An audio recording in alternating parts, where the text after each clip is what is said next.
এমবাপের record, ডেম্বেলের গোল, মরক্কোকে 2-0 গোলে হারিয়ে টানা তৃতীয়বার সেমিফাইনালে ফ্রান্স। 2022 সালের মতো এবারেও চমক দেখিয়েছিল মরক্কো। টানা দুবার অঘটন ঘটিয়ে উঠে গিয়েছিল বিশ্বকাপের ফিফা ওয়ার্ল্ড কাপ কোয়ার্টার ফাইনালে। কিন্তু এবারও তাদের সামনে ছিল ফ্রান্স, সেই ফ্রান্স যারা গত বিশ্বকাপেও ঘরে ফেরার টিকিট ধরিয়েছিল হাকিমিদের। এবারেও তার অন্যথা হলো না। কিলিয়ান এমবাপের ঔজ্জ্বল্যে ফিকে হয়ে গেল ইয়াসিন বোনো, ব্রাহিম ডিয়াজদের লড়াই। দুই বিশ্বকাপে ফ্রান্সের কাছে 2-0 হেরে বিদায় নিল এই আফ্রিকান জায়ান্ট দলটি। ম্যাচের শুরু থেকেই আক্রমণ করা শুরু করেছিল ফ্রান্স। এমবাপে ডুয়েটের মুহুর্মুহু আক্রমণে বারবার দিশেহারা দেখাচ্ছিল মরক্কোর ডিফেন্সকে। 24 মিনিটের মাথায় এমবাপেকে ফাউল করে বসেন বাজরাই। পেনাল্টি দিতে দ্বিধা করেননি আর্জেন্টাইন রেফারি, তবে পেনাল্টি মিস করলেন রিয়াল মাদ্রিদ তারকা ইয়াসিন বোনো। সঠিক অনুমান করে আটকে দিলেন পেনাল্টি।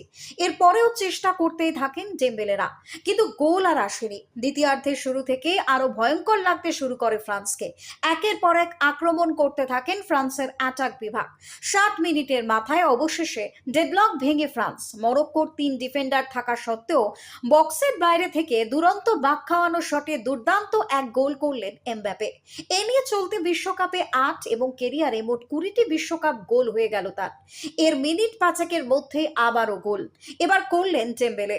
বক্সের বাইরে থেকে জোরালো শটে বল জারে জড়িয়ে দেন এই পিএসজির তারকা। ফলে 2-0 এগিয়ে যায় ফ্রান্স। এরপর আর ম্যাচে ফেরা সম্ভব ছিল না ফ্রান্সের জন্য।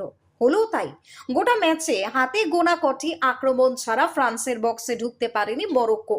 ফলে 2-0 হেরে বিশ্বকাপ থেকে বিদায় নিলেন হাকিমিরা। এই ম্যাচে এদিন দেখা গেল না মরক্কোর সেই তেজ। উল্টে শুরু থেকেই ফ্রান্সের আক্রমণে দিশেহারা হয়ে গিয়েছিল মরক্কোর ডিফেন্স। এদিন ছিলেন না মরক্কোর স্ট্রাইকার ইসমাইল সাইবারি। যদিও এই বিশ্বকাপ শেষে ফ্রান্সের দায়িত্ব থেকে অব্যাহতি নেবেন দিদিয়ের দেশ। তার বদলে নতুন কোচ হতে পারেন জিনেদিন জিদান। তাই কি দেশের বিদায় আরেকটু স্মরণীয় রাখতে বিশ্বকাপ জিততে চাইছেন ফ্রান্সের ফুটবলাররা? বলা যায় না। যে ভয়ঙ্কর খেলছে ফ্রান্স, এদের বিশ্বকাপ জিততে দেখলে অবাক হবার কিছুই থাকবে না। Bureau report, news Banga time. St. Augustine's Day School, Barakpur. Success for every child. Admission open session 2026 to 2027. Contact number 9007934555. AM Jewelers Ichapur Anandamath. আমাদের মেকিং চার্জ 3%। আমাদের লাইভ দেখুন JM Jewelers ফেসবুক পেজে প্রতিদিন রাত 7:35 আমাদের ভিডিও শেয়ার করলে পেয়ে যাবেন সোনার নাকছাবি একদম ফ্রিতে। ঠিকানা ইছাপুর আনন্দমঠ, উত্তর 24 পরগনা। যোগাযোগ 7439131404। আমাদের অনলাইন ডেলিভারির ব্যবস্থা আছে।